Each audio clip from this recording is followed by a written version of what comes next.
Hi everyone, this is Sun speaking. I wanted to do a recap of your reflections on Joystick Warrior, and this is the reflection that you did, most of you did, for the extra credit for test number 2. So overall, I really enjoyed reading your reflections. I was very happy with that. I just wanted to give you some of my responses to it, um, and I will follow that with some information that I'd like to draw from Joystick Warrior to help you with your final paper. So as you continue to think about your final paper and the uh, initial research question versus the revised research question after reviewing at least 3 studies, I thought I would pull an example from Joystick Warrior to help you think about this sort of, to think of your final paper. Okay, so firstly, let me comment on your reflections on Joystick Warrior. Really enjoyed reading your writings. I think I have 2 things. The first is got to do with the fact that in the world there are other types of games as well, aside from violent video games.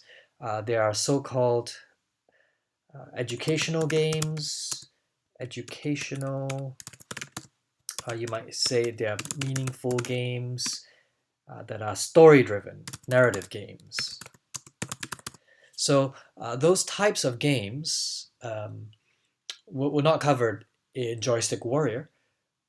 You would want to look at the book, the textbook. I believe the textbook talks about these narrative games a little bit. Okay, and if I have time, I'll show you 2 narrative games that I have that fall under this kind of general category.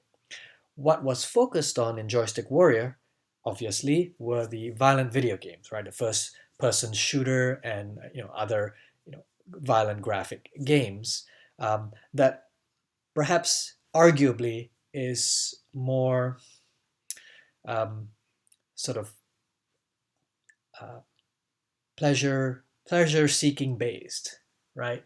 Um, Whereas these educational, meaningful narrative games are perhaps more meaning focused. So one way to think about these 2, very broad categories of games is to use mood management theory.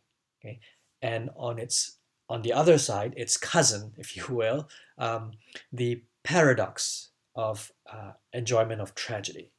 Right, so I would just very broadly think of pleasure seekers as people who perhaps tend to seek out um, these more sort of exciting, usually violent games as a form of escapism, right? Just sort of a form of distraction, right? And it's fun. Uh, and on the other hand, we have meaning seekers, right? This comes straight out of Tom's presentation in class, as well as what I talked about earlier in the semester when we talked about entertainment theory. And meaning seekers, depending on a person's either personality or period in their lives, they might be meaning seekers when it comes to entertainment. So they might seek out and select and play educational slash meaningful slash narrative games. So I thought it's uh, helpful to think of these 2 broadly defined type of games in terms of mood management theory and its associated idea of the paradox of tragedy. So that's one thing. The second thing has to do with one of your comments, which was very interesting. One of you commented that perhaps what these scholars are experiencing is the third person effect. They think that these, violent games affect other people more than they do. And of course, they're very concerned because these violent video games are hugely popular, certainly much more popular than these educational, meaningful narrative games that some of you may have seen. My response to, thinking about the potential for third-person perception is that yes, that's certainly a possibility. However, when you if you want to make that argument, be sure to differentiate between what you might call anecdotal evidence versus versus data, versus qualitative data quantitative data from research. So when third-person effect is seen in an individual, right, it's based on opinion, right? It's based on their opinion. Um, it's based on their perceptions, their attitude. Okay, and I would say that's anecdotal, right? A person voices an opinion, states an attitude based on anecdotal information, right? So something that they heard, stories that they heard or stories that they're trying to tell, right? I heard so and so said, and so that's my opinion. So that's what I would consider anecdotal, uh, opinion, attitude, anecdotal stories, right? On the other hand, there's data from research, right? So and data from research is different, right? It's different from anecdotal information. Data from research is based on research, right? Somebody has systematically tried to study uh, some of these variables, right? So just be aware of this, and though not all the scholars in Joystick Warrior were people who do data-driven research, at least one of them who was interviewed. His name was Craig Anderson from Iowa State. Okay, so what Craig Anderson says is probably information from data from from quantitative research, um, whereas if you ask a person on the street, then it's anecdotal information. Okay, so um, and I would say third person effect is probably much less, if any, when it comes to people who base their information on good data, on good research. All right, so those are my general comments on Joystick Warrior. Really enjoyed reading your reflections.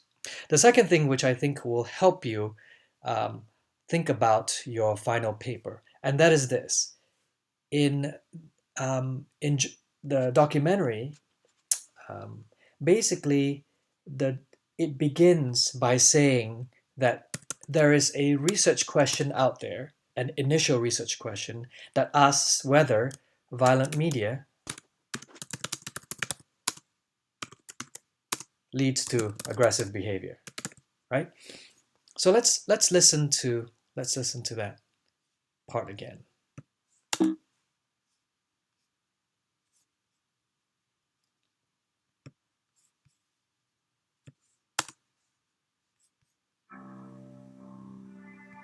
And that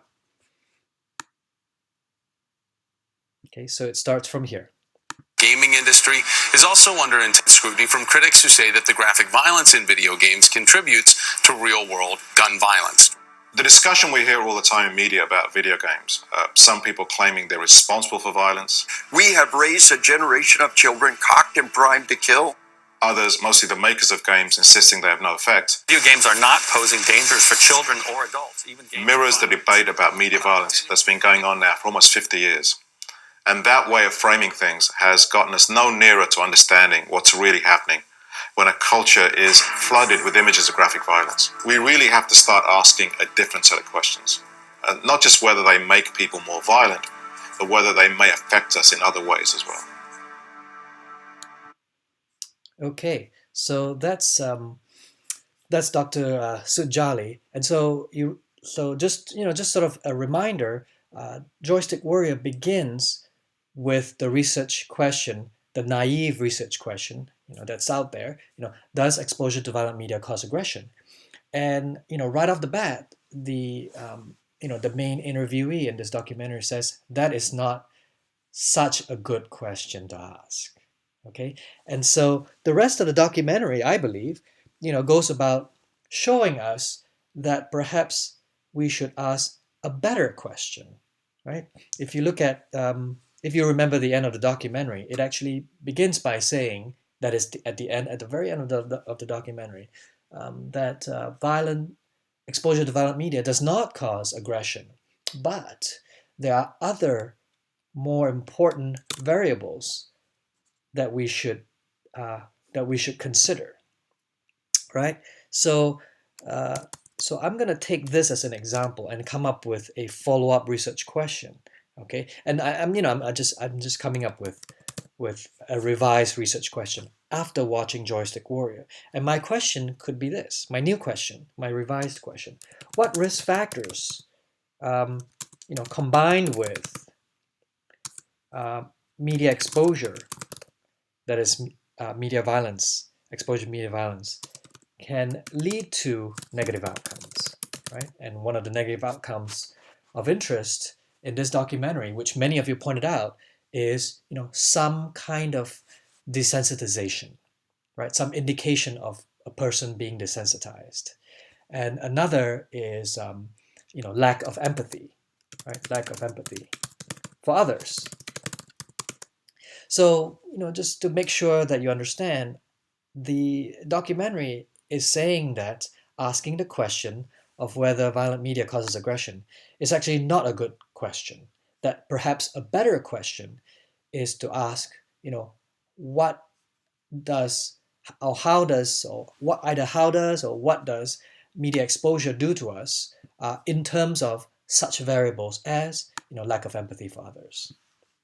Okay, um, so right. So, and asking questions such as, do we want to live in a world with people who lack empathy, right? So it's, that outcome, lack of empathy, for example, it's less sensationalistic than, whether or not somebody is going to be a killer.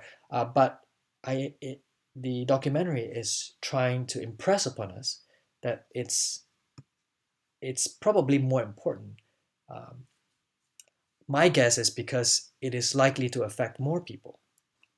So anyway, I thought this right here would help you think about how a final paper that focuses on violent media may go from a naive one, okay, to a naive one, RQ1, to something that's a little bit more informed, okay. Um, for those of you who are actually doing your paper on media violence, I hope you'll come up with something, something a little bit different than what I have here, something that's based on what you have found in your 3 or more scholarly sources. Okay, and that's all I wanted to say. I hope this helps, and I will see you all in the next class. This is Soon signing off.